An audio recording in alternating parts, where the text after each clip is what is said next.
Welcome to Let's Talk About Health, powered by Focus on Diabetes. Focus on Diabetes partners with accredited doctors to share education and new treatment options, world class healthcare organizations to introduce new technologies and free screenings for diabetic patients, their family, and the community. Now, let's talk about health. Welcome, everyone. How's everybody doing today? I hope well. My name is Tammy, as you may know it. And today we will be talking to Simone Moore. She's a certified pediatric nurse and a health coach who specializes in diabetes.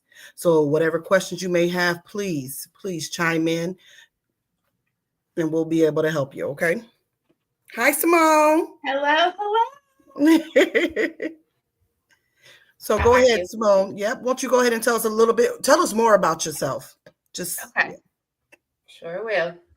So, hello, everyone. My name is Simone. I'm from Waterloo, Iowa, Woo! by way of Texas. So, I'm getting close to Texas being longer than Iowa. It's been a long time down here. I am a pediatric nurse, as she said, and a RN. I'm also a type 1 diabetic. So, I know a lot of people know a lot of type 2 diabetes. You see commercials all day, every day about type 2 diabetes, but a lot of people don't know about type 1. I've been a type 1 diabetic since I was 13 years old. So this year will be 29 years. Next year will be 30. I also have high blood pressure, which I've had that since I was 10 years old. So that was 30 years, a couple years ago. And then I am a certified health coach. So I try to help type 1 diabetics, the adults. There are a lot of services out there for children. They get help with everything. They have programs, but a lot of adults are left on the wayside when you're diagnosed with diabetes. There's not a lot of information, there's not a lot of I agree. classes, Mhm. and you're kind of left out there to dry. So I'm here trying to be in the community to help. I took a little break, but I'm back. Well, we appreciate you. We sure appreciate you. So, when were you diagnosed with type 1 and what was your symptoms? Okay, so I was 13. Okay. I was in the eighth grade, Okay. and I had the flu the Mm. week before, which generally a lot of times they tell you there is an environmental factor where you've been fine your whole life, and then I got the flu, which caused the diabetes to then show up. So for me, it Mm. was I was going to the bathroom all the time. I was thirsty. I was hungry. I actually got in trouble at school. I had a teacher who got on me because 2 days in a row I had to go to the bathroom in her class. And she thought I was playing in the hallway. She called my mom. My mom was like, well, Simone doesn't get in trouble. She doesn't do anything like that. Maybe Okay. she has a bladder infection. So Mm-hmm. she took me into my pediatrician and she said she has diabetes. I had sugar in my urine. She pretty much told us to go home, pack a bag, go to Allen Hospital, and that's where it all began. Really, at that young an age. Now, is it in your family? Do your mom, your dad, does anyone else have it? You know how they say that. Oh, really? Because they always tell us it's genetics, right? And you're Right. the only They, person? they say it's the genetic component. I'm the only one that I know of with type 1. Mm, My grandmother had type 2 diabetes. A couple of my like great aunts, great uncles with type 2 mm. diabetes, but that I'm aware of, I don't know anyone else with type 1.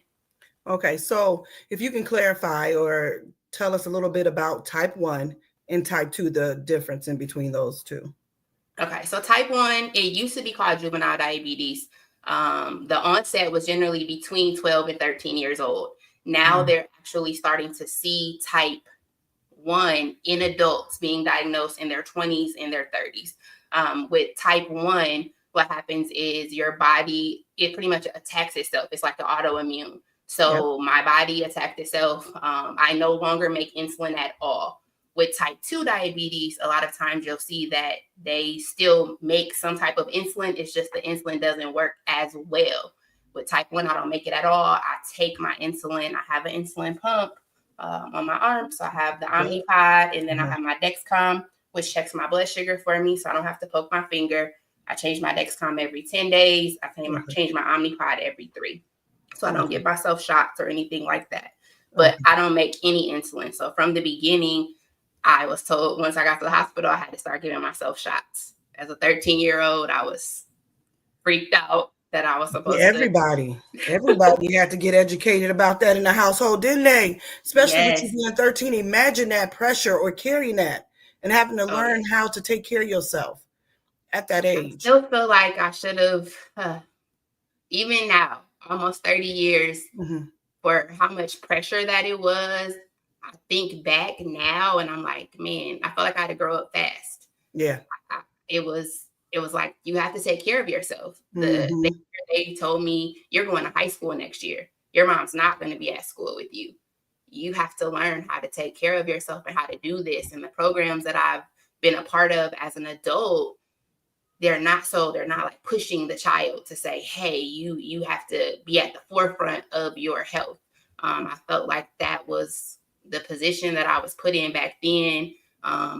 I felt a few years ago like, dang, I should have probably had some counseling or something, because it was a lot. It Wow. was a lot to go through. And then I just had really good health care Mhm. workers going forward. And that's Okay. what made me even want to become a nurse. I had some dynamic people. I had an amazing doctor that I was introduced to when I went to college. And so that's kind of what brought me back, like, oh, okay, well, I can figure this out. And now I'm past teenage years. But teenage years, it was rough. I bet it was. Have you always had a good team of doctors, or were there times where you felt like you weren't being heard and you had to be like, hey, look, I'm not feeling good? You know what I mean? Did you ever have to like take up for yourself? And So yes, very much so. yeah. I'm also going to address the question that I see on the screen. Is it easier dealing with type 1 now that I'm older? Definitely. Yes. Mhm. It is easier to deal with now that I'm older, but I also, like I was saying, I had to have a great doctor. After having a doctor who wasn't so great, but I was a Yeah. teenager, so I didn't know how to deal with that. But then in college, I had one great doctor who showed me the way, who showed me that you are able to take care of this yourself, to show me how to make adjustments for myself, because everybody's different. What works for you may not work for me. A banana Exactly. may make you go crazy, and it might not make my blood sugar go as crazy. So it's knowing how things affect your body. So when after I moved to Texas, my first doctor, oh, he was horrible. This is before technology, because now, well, I don't know. I'll say to some people out there, if you're going to a doctor who still takes your blood sugar or takes your hemoglobin A1C, Mhm. which tells you the last 30 or last 90 days of your blood sugar, and they're giving you results days later, there's technology now where you can get a finger poke in the office and they can tell you what it is right there. Okay. So you have Yes. that discussion with your doctor and you're not having Mhm. to wait. My first Mhm. doctor in Texas, what would happen is he would check my A1C. He would then write me a letter days later in all caps. So you're yelling at me, sir. Are you yelling? Because Hello. Okay. don't yell at me. I It didn't know matter that's what it was. right. Whatever it was, he was yelling. Stop yelling at me. In all caps. Come on now. Mhm. So yes, I've had to stand up for myself. My most recent was with pregnancy. My son will be 15 months in 2 days. And when I say I was my own case manager, I was my Yeah. own nurse, I I was know my that's own right. everything in my Mhm. pregnancy. I had to be. Yeah. So I can't imagine being someone who lives with diabetes, who doesn't have someone who's actually in healthcare, or doesn't know that you can speak up for yourself, that this is about you. This is your health. At the end of the day, Exactly. you're the one who Yep. takes care of yourself. So Mhm. yes, the doctor is kind of a recommendation. It's a Mhm. let's talk. If you don't feel comfortable with who you have, because I'm super picky. So Yeah. even moving to Houston back in 2020, I kept my doctors in Dallas. I Mhm. will drive to Dallas to keep the doctor that I like, that I love, that listens, Exactly. that works with Mhm. me, that I can Mhm. say, hey, this is going on. I need Mhm. you. I need to figure this out. Can you walk through this with me? Mhm. So you have to have that with diabetes or any Girl, illness that you deal with. I'm telling you, said so many things. I have so many questions. I'm gonna address this question real quick. It Okay. says, when did you start using an insulin pump, and how has the pump and the CGM changed things for you? Okay. Let me think about this. I Hmm. know this comes up I believe that my insulin pump was, so I started with the Omnipod, which is hard. Mm-hmm. I'm gonna go back to the beginning of this. For one, as an adult, I got this as an adult. I did not have this when I was dealing with juvenile diabetes. Mm-hmm. I know for sure that I got it when I lived in Texas. I've been here 19 years, so somewhere in my first 4 or 5 years. But the thing is, when the insulin pump came up with my doctor, they sent me home with pamphlets. They're like, here's these pamphlets. Go home and pick one. I had That's no what they do. class. I'm telling I you, had that's nobody exactly what show they do. me Mm-hmm. what is the difference between this one and this one to do it all over again. So the Omnipod that I have was cheap to get, but expensive supply-wise going forward. Mm-hmm. The other pump that I had an option of was expensive to get. So I would have spent like $1,800 and maybe I only spent $400 or $500 to get this Mm-hmm. one. But going forward, the years and years of supplies was cheaper. Mm-hmm. I had no idea. I only know this now because I became a nurse and Mm-hmm. I've educated myself and I found out. But when they gave me all the pamphlets, of course, I'm like, hey, I want the one that has no tubing. Mm-hmm. Give me that one. I'm not connected. I don't have a pager. That's why Hello. So I had no idea what I was really picking. So I've had my insulin pump for at least maybe I'm pushing upwards 15 years Really? of having an insulin pump. I pretty much predominantly had the Omnipod. I did switch once. I wanted to try tubing. I feel like if I'm educating you on something, if it's something that I could potentially try for myself, exactly, then let me try it. So I did wear the tandem with the tubing for a year. See, I feel, you know what? I gotta watch my words, but I feel a lot of doctors, when I was diagnosed myself with type 2, they just give you papers and say, here, you on your own. We left to educate ourselves about our health. I don't feel that they're teaching us anything. It's almost like you got this now, going about your business. But being educated and in the medical field, we know how to do that. But what about the people that don't have family members that are in, that are in the medical field, or that don't have the good insurance? Right. Go ahead, honey. Go ahead. For what I would say is, this is where if you don't have anybody, you struggle with insurance, even insurance. We gonna come back to insurance. Okay.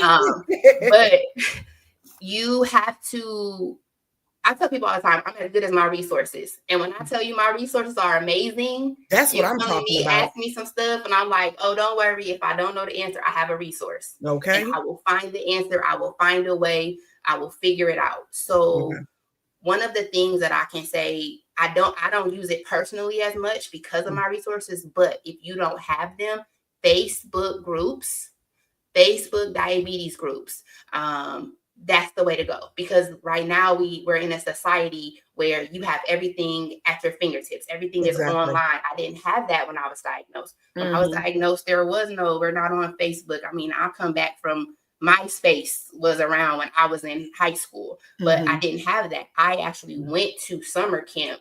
I went to like a Y camp once and I didn't like it. I didn't go back, but that was the only experience I had with other type 1 diabetics that were around me. So what I would say is find a Facebook group, find the local ones. There are ones generally by city. There are ones that are kind of like by region. I've seen people ask about insurance. I've seen people, which, medication wise, you need to be a little careful, but I've seen them say, hey, I'm in a bind and I need an Omnipod. I need a Dexcom. Do you have a sensor? Could I'm between insurance, and Cobra is very, very expensive, even for me. Now, mind you, and I say we go back to insurance, I'll say this, and we can come back to it. Okay. I bought insulin from Mexico. Oh. Because I was a contractor as a nurse and I had no insurance.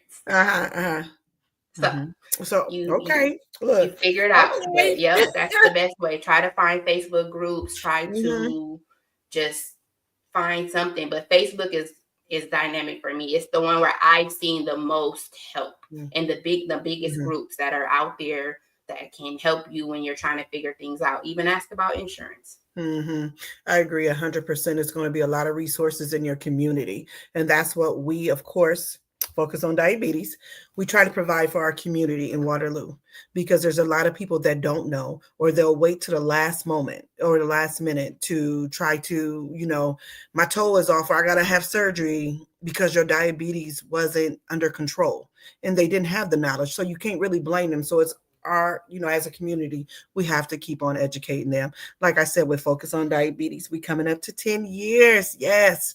So you guys got to make sure you get out there. We have so many things that are going on out there. As I was talking to you, I wanted to go back on what you said about your childhood and how you had to grow up. Okay. You had to grow up fast. You know what I'm saying? So were you in any sports? Did you miss that part? You know what I mean? Where we can't go out all the time or eat what everybody eat or drink. You know what I'm saying? So do you feel like you lost something growing, as a child being diagnosed so early? Waterloo is smaller than big city life. Okay. Not to say that it's different. So first off, let me go back and say, you guys have Focus on Diabetes. That is amazing. Y'all have something right here. If you are in Waterloo or if you're in Iowa, you have Focus on Diabetes where you can get resources, ask questions, get checked. Have family members checked, because a lot of us don't like to get checked. We'd rather keep going. Exactly. And it's free. It's free. Free. We love free. Okay. And we feed you. Stop playing. Use it. Okay. Use it. Don't be nervous, because I had a friend that was nervous. Waited till their feet were numb. And then said, oh gosh, I remember when we were little. You were diagnosed. They just told me I have that. So, so with that, going back, so Waterloo, I had amazing friends. I want to shout out all my friends from being diagnosed in the 8th grade. Getting wrong. Some of them were acting up. Some of them were like, teacher, Simone's blood sugar is low. I need to walk her to the nurse. Trying to get out of class. But I had amazing friends. I don't feel like I missed out on anything. I did not. I was not the one to be all into sports or anything like that. I'm more science, computers. I was in Upward Bound. I still got to go, even with being in Upward Bound, I still went and did the math and science program in Wichita. There was not an opportunity that I felt like, or my mom held me back, or anybody. Waterloo, we have a community. Good. So it's like, oh yeah, my daughter has diabetes, but I'm okay with her going to an 8-week summer program in Wichita, Kansas. That's good. I never felt like there was, and that's dynamic. That built my foundation. That's because I was able to. Don't get me wrong, though. Let me say this: I was a bad teenager. I was. If y'all know, if y'all have a kid with diabetes, I was the one that sat in the doctor's office and wrote all my blood sugars for fake. 125, 173, 182. They all look good. And then that hemoglobin A1C came back and they said, your average blood sugar is 240. Hello. I can get all these 100s and something on this blood sugar log. So yes, I was there, and it's hard. And and I know there's probably parents, or even, it doesn't matter, type 1, type 2, if you're a parent that has a kid with diabetes, and teenagers they need privacy. You do need privacy as a teenager, but at the same time, y'all have to know that your child is being healthy. I agree. And what's going on with them, and you got to talk to them. You got to have that open communication, because for me, diet-wise now, of course, I'm way better. I'm older. I'm an adult. Type 1, I feel like it's not as restrictive as type 2. I'm on a pump. I literally say I'm having this many carbs. When I was initially diagnosed, I had 2 types of insulin, and I mixed them.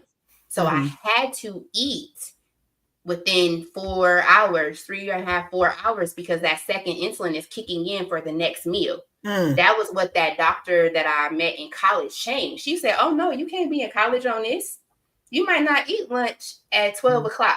Mm-hmm. because you're in class or you're doing something else. So she changed my whole insulin regimen and was like, no, that's not okay. She made it so I was able to have that flexibility. Mm-hmm. And I feel like a lot of people, when you don't know and you don't have doctors that are encouraging or telling you these things, you feel like you're stuck. You're stuck with this is the treatment. This is how they do it for everybody. And a lot of doctors do a one size fits all. Exactly. And it needs to be individualized. I agree Yes. 100%. Yes. You guys, please chime in if you have any questions. Again, she's type 1 diabetic, and it seems like we rarely see them, but they are out there. So she'll be able to help you and assist you with anything and at least get you to where you need to be.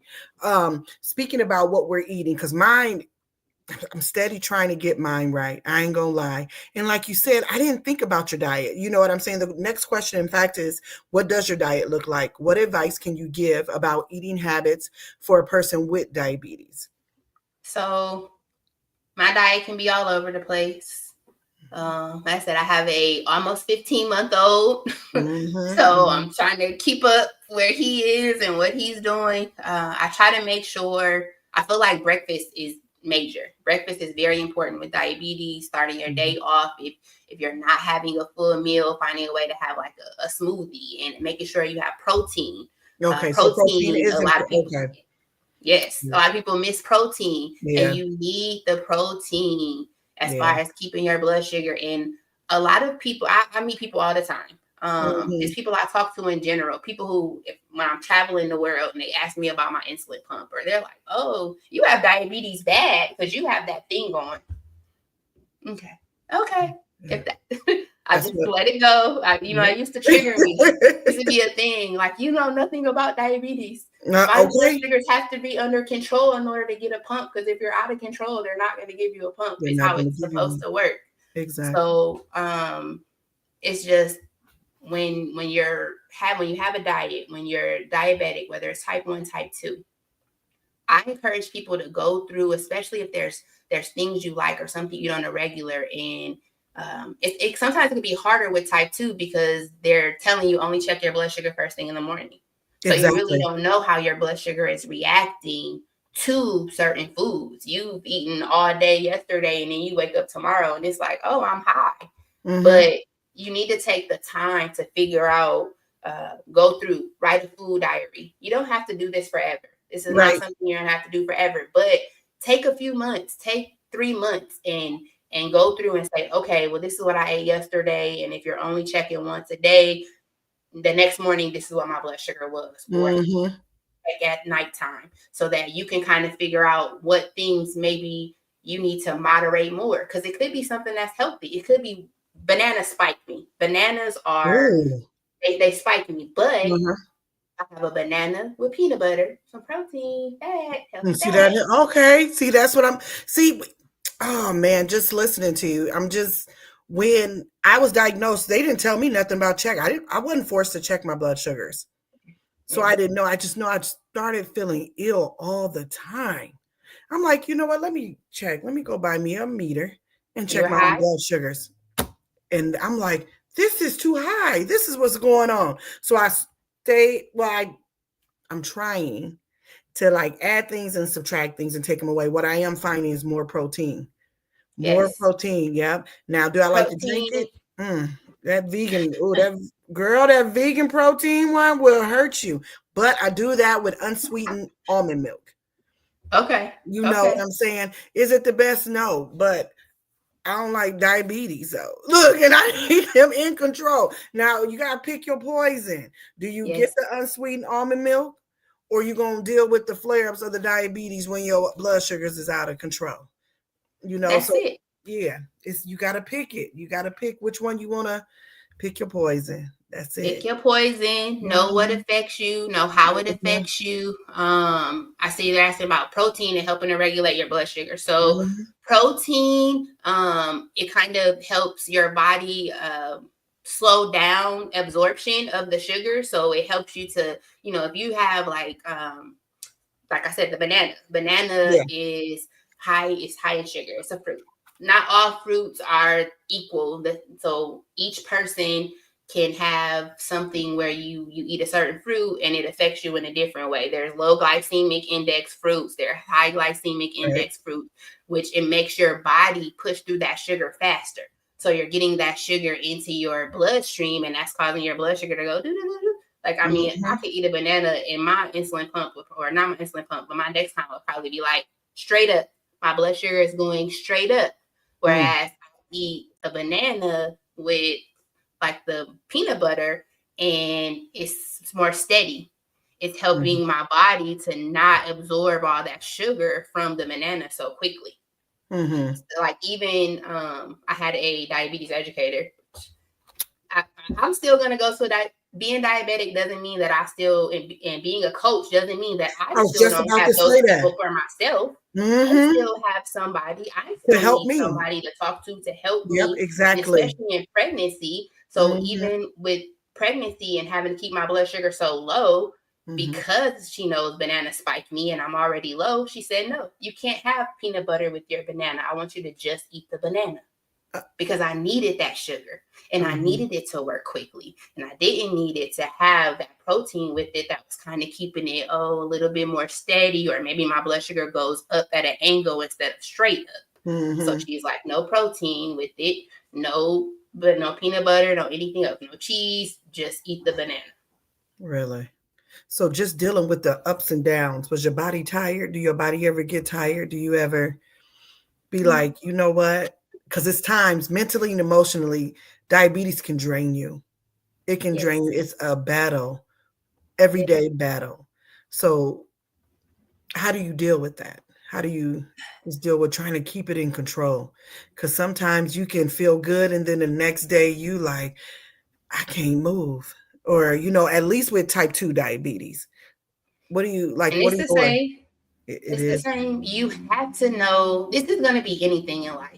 This is not just diabetes, but I'm going to reflect back on diabetes. But anything in life, you have to know your coping mechanisms. What works for you? What brings you down? What helps you to regulate? For me, I love a spa day. I love a massage. Okay, some self-care. Okay, I see what you're saying. Self-care. I am very much, I read. So I can read. I love affirmations. I love quotes. I write them down. I have to, when my head gets going, I'm a Virgo too. So then my brain be like, I analyze everything. I'm analyzing over here, like, oh, let me see. So no, I have to use my coping mechanisms. Over the years, it's gotten better as I've gotten older. I really got to a point where I was just like, especially being in healthcare, diabetes is something that you're able to control. I look at it like there are so many other illnesses where you have absolutely no control. Over. Exactly. I like that. That's true. There's nothing. Like there's things that I can do. I make choices every day. I have to get up and make a choice. And even on the days where it's hard, they tell you, just like working out, you can be motivated and you start off and you're doing good and you're like, I got it, I can do it. But then on the hard days, you have to be the one to say, I'm getting up. I'm going to do this. Whether on the hard days, diabetes, my diabetes here every day. Every 5 minutes, my blood sugar changes on my phone. I'm constantly making decisions. And when I hear people say that, it took me a moment. And it took me a moment to think about it. So you have to talk to people around you, talk to your family, talk to your support groups, and say, sometimes, can y'all just make a decision? Can y'all pick dinner? Because I've decided all day what to do with this blood sugar, and I've been making decisions all day, and I don't have a choice when it comes to that. When my meter says I'm low, I'm high, I'm moving this way, even if it's normal, but I'm moving up, then I gotta start to think, well, what do I do? How do I stop that? How do I avoid the high? How do I avoid the low, even when I'm still normal? I'm still at 100, but it says I'm going down. So it's just using my coping mechanisms, and just making sure that I make people aware, talk to people, people hide it. I've had kids who I've taken care of, pediatric children who had diabetes, and they didn't want their friends to know. So I always go back. Like, my friends were amazing. My friends knew my blood sugar was low. Like, for real. They would look at me and be like, No, you're a little shaky. You need a juice. Girl, you know So we don't play. We don't play. We don't gonna make sure our people are good. That's right. good though. And That's that's good. what I have y'all a gotta do. question here. Yep. Yeah. What's the other one? How do you manage your low blood sugars? So for me, I always have a juice box. Okay. Always have a juicy juice. Juicy juice is right where I need it to be. 15 grams of carbs. Okay. I had to be a little bit careful when I was pregnant because they had me keeping my blood sugar low. So I was supposed to keep my blood sugar at 90 was my target pregnant. So honestly, I would have like maybe half of juice, maybe a couple gulps of juice, and that was it because I didn't want to go high and then have to bring it back down. So I keep juice. I don't really like the tablets. I feel like they're chalky and you have to eat several. And sometimes when you're low, like I'm groggy, depending on how low I Yes. get, I don't want to eat. I want something quick. I do Yep. keep Tootsie Rolls, the fat ones, because I can have Yep. 3 Girl, and that be was me the okay with other day, those. eating them up. So I do keep Okay. those. Hardest part about a low blood sugar, which if you're not being a diabetic, sometimes it's hard to explain, but the way your body regulates a low blood sugar, how it works is it kicks in your hypothalamus in your brain. And with the low blood sugar, it tells your body that you're starving. So there were times where I was low and I'm supposed to have this juice and then wait 15 minutes. I want to eat the whole kitchen. Okay. I'm ready to tear down the cabinets and let's get this going. Like I'm starving and you're telling me wait 15 minutes, recheck my blood sugar. So I had a hard time working as a nurse in a diabetes clinic and telling families that you have to follow the rule of 15, your child has to wait 15 minutes. So, real world, I'm doing this out in the real world. I'm not doing this in the book. I live this. Exactly. I would maybe I'll have a little bit more carbs. And then once my blood sugar is up, then I could take insulin for the carbs. Not a full amount of whatever I'm taking, like I wouldn't take my full dose of insulin, but have a little insulin so that I didn't spike. Because a lot of people will see that they have a low blood sugar, they overeat, and then now you're high. And you don't want that. So I just wait until my blood sugar is up a little more, take a little insulin for whatever extra I had. And that's how I would control it. Okay. I can understand that. That's good though. That's good. We're left to manage things on our own.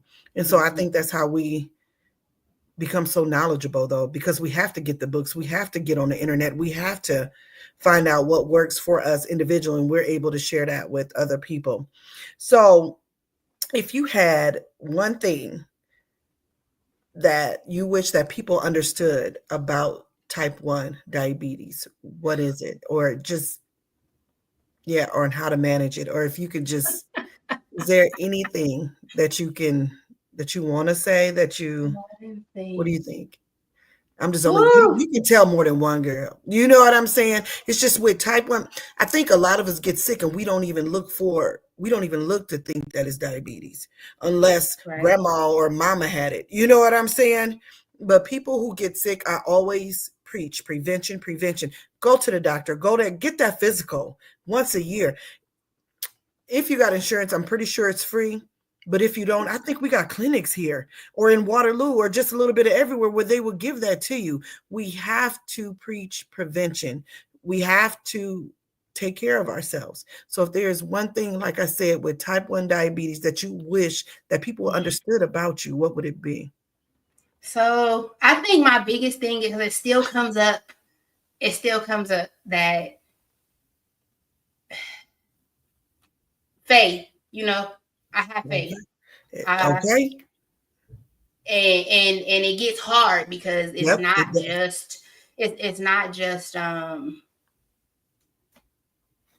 don't even know. It's not close people, not necessarily close people to me that know me and know I deal with diabetes, but for me it's that can be cured, especially like when they think about it versus type 2.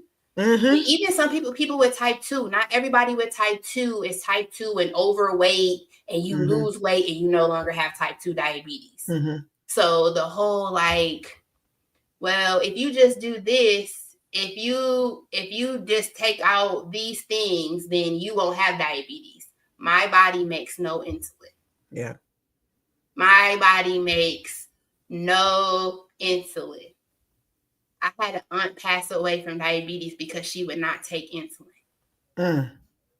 I hold that dear to my heart. Like, my body makes no insulin. If there was something that I could do, I saw the question come up about the teenage male that's pre-diabetic. So for me, with a type 1, when it happened, there wasn't an opportunity. There wasn't like pre-diabetes or anything like that, where it's like, okay, well, they tell you that watching the diet, it depends. It's hard because that genetic component, sometimes you can do everything right and it's still gonna be there. It's still there. It's still like you work out, you can exercise. Of course, watching your diet is always going to be major. I'm going to see if I probably have some resources that I'll look up, because I thought I was Stacy. So hi, Stacy. Anyway, so I'll see what I have. But diet, exercise, it's not, diabetes is, no matter how much they say, like I had people and they're like, oh, you ate too much sugar. No. Diabetes is a lifestyle change. It's not something that we can put a Band-Aid on and, just take care of the symptoms. You literally have to change everything about you. Mentally, physically, it's a fight, right? It's a fight every day. Every day you wake up every day. Because guess what? One day I wake up, I want my cookies, girl. I've been, sweet nut rolls. Girl, that's been hurting me these days because I've been craving them. I'm telling you, blood sugars, girl, I'll be sweating and stuff, but I'm like, damn, that wasn't worth it because blood sugars be high. But man, sometimes I feel like I'm tired. I'm tired of watching everything, but still, and yet that's one of my bad days, though. Yep. But I have more. And it's okay to have it in moderation. Moderation. I'm gonna think. I see a question about cookbooks, recommendations, recipes. I know I have a website. I'll see if I can pull it up while we're still on here. I have a couple of websites that I follow. Honestly, it's finding the things that you like, and then more like a substitution list. If you can find a substitution list that says, okay, if I really like, because yogurt, like people don't understand yogurt, you have to be careful with yogurt. Added sugars, that's something that they added to the nutrition label. It wasn't there. If you look back at the old nutrition label, that wasn't a part of it. When they changed the nutrition label, I want to say maybe it's been like 5 or 6 years ago, they had to add that added sugars. That sugar that they're adding on top of whatever's already there. They're using fruit, they're adding sugar. So many yogurts have added sugar. So for me, it's about finding things that I can incorporate into my diet that still kind of gives me the things that I like, but maybe I make a parfait and I use Greek yogurt and I blend in the fruit. So I'm not buying the yogurt that already has the fruit in it because that has so much sugar. Or things that I like that are sweets, but it's like, okay, well, if I take a graham cracker and just use 1 graham cracker instead of getting this crust, then I know I have this many grams of carbs. And it's something that's easy. And I still, because I have a sweet tooth. I still have my sweet tooth. I just find ways. There's a website. So I said, I'll find that website. As far as resources, I saw a question about like resources or recommendations for books. I'm not 100% sure if it's still available, but back when I was diagnosed, and I've seen it, especially for if you have a child or just not even having a child, if you want something where they teach it as if they're speaking to a child, there's a Pink Panther book that talks about diabetes. It's and I want to say, you don't have to, it's Pink Panther. They have a lot of resources. Disney has great breakdowns about diabetes in Disney books. Lilly, if you go to like the Lilly, which makes insulin, the Insulin Corporation, if you go to their website, they have like a little children's, I forgot her name, but they have a book and it gives you a breakdown of understanding diabetes, the things that you need to know. if you have a kid, like they're in school, I recommend having somebody that can come in and talk about diabetes and talk about, the things that they might see, especially if your child needs help, or you just want them to know. You want everybody around them to know if this is going on, but at the same time, stay back. Because I feel like I've had people, even as a nurse, I was in nursing school as an adult. I was in a delivery of a baby. My teacher came in and said, "Do you need to go to lunch because of your diabetes?" That's what she did. She was very always, "You look pale today." Oh my God. Lord, people ain't got no boundaries, do they? Like, look. So okay, yes, I'll let you know. Want to overstep. Okay, so this book, it's on Amazon. You can get the one from thrift books. They have it for cheaper, but First Book of Understanding Diabetes. I still have my copies from when I was young. It was, and they're up to the 11th edition, so I'm guessing they've updated it. The crazy thing about it, just listening to you talk, and even just the childhood diabetes, I don't know, are we just focusing too much on the older people in diabetes and not the children? Because I haven't heard, I'm gonna be honest, I haven't heard of a lot of children with it, but just listening to you, how you had to do stuff on your own, are we forgetting about them? Do you think we are? There's a lot of kids. There's a lot.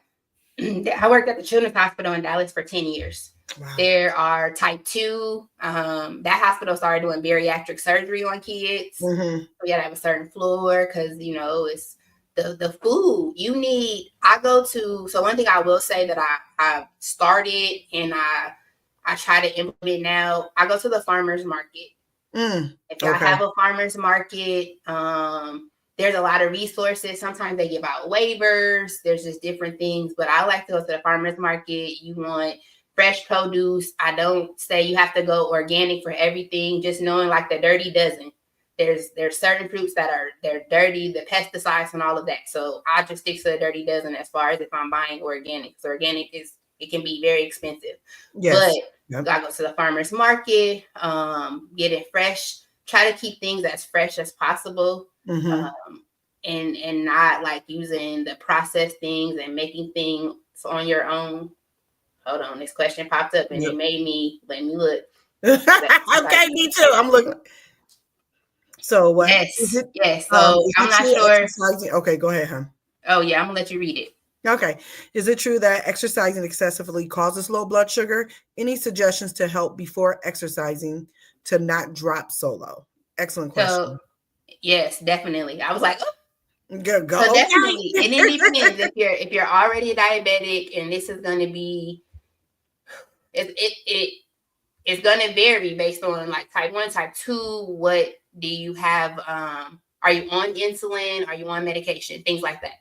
So generally, if you're on insulin, you'll speak to your doctor. A lot of times they will recommend whether you want to decrease your insulin going into, some recommend turning it off, but they'll have to kind of give you some recommendation on what to do as far as insulin. If you take medication, let's say you take metformin, you take pills, anything like that, and you notice, because yes, it can. I go low when I exercise, when I get my steroid. I was getting steroid shots for my shoulder. I literally had to exercise a lot because steroids made them go high. Yep. So it's my insulin wasn't working. So for 3 weeks, 21 days, every time I was exercising like crazy to try to keep my blood sugar somewhat normal. So if you're on any medications, just having a snack, you want to make sure you have a snack. Have something with carbs, leave out the protein. Have the snack prior to. That'll help to counter the fact that especially if you're going to do a straight cardio workout, be sure to have a snack. You do not want to drop this. Exactly. Your blood sugar is already going to drop with the exercising. Adding that snack. If you want to indulge, that's the time. I tell people that's the time. You got to figure out the times to indulge. If you want something naughty, have it before that workout. Granted, it's countering that you're working out, but you'll need it for your blood sugar. I agree 100%. Before I get your final thoughts, I just have one more question. A lot of people want to know, what about alcohol? What about alcohol and diabetes? You can't ask this question at the end, Tim. I know, because I know. I'm so sorry. Okay, I'm gonna run this. We're gonna have to do a continuance. Look, we're gonna have to do this again. We're gonna have to do this again, honey. I'm so sorry. I just thought about that because my own situation. But let me give you alcohol. So alcohol, you hear everybody says alcohol has so much sugar. Alcohol is full of sugar. Don't drink. It's gonna raise your blood sugar. Mm-hmm. Personally, that's not the case for me. Right. Like I said, I love to travel. Traveled, and drinking alcohol low makes me drop. So you have to be very careful with alcohol. Like one time I was moving, we had a bottle of wine. It was wine. Now, do not drink the wine with the nutrition label. If it has a nutrition label, it means it has a lot of sugar. If you look at your wine bottles, most wine bottles do not have nutrition labels. So regular wine is okay. When you start drinking that Stella, ooh, girl, don't say that. Don't you say sugar. That. That's real sugar. That's not like regular alcohol with no nutrition label. So avoid those. But if you're drinking regular alcohol, no nutrition label, you have to be careful because the counter it can lower your blood sugar. So depending on how much you're drinking, if I have a night out with my friends, I know, back in the day when I used to drink, I know that I need to be up and eating because I'm having to counter a low blood sugar the next day. So it just depends. And it depends on the amount you're drinking. So be careful. But smaller amounts, it probably wouldn't affect you as much. But watch that label. You don't need the nutrition label. I'm going to find another drink, y'all. Y'all help me. I'm just playing. No, Stella. Anyway, Simone, I appreciate you. Tell me your final thoughts, hon. What do you want us to get from this? Just tell us your final thoughts, hon. I just want any and everybody to know that there's community out there. There's help.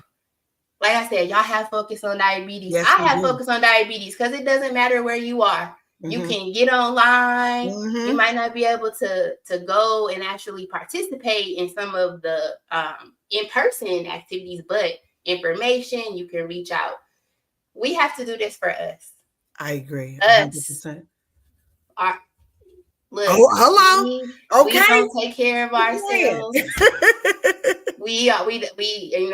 I'm gonna speak up for everybody. I'm gonna say we, because I'm gonna include myself. We don't like going to the doctor. Yep. We don't like listening. It's harder to listen. That's why I'm here. This is why I chose to do this. Tammy is a nurse. This is why. Look. Yep. Because I want you to have somebody that is experiencing this, that is going through it. I'm not saying to somebody, just go do this. Just go take care of yourself. Go do this way. And I don't know what it feels like. I live this every day. I live it. That's what I'm saying. I live it.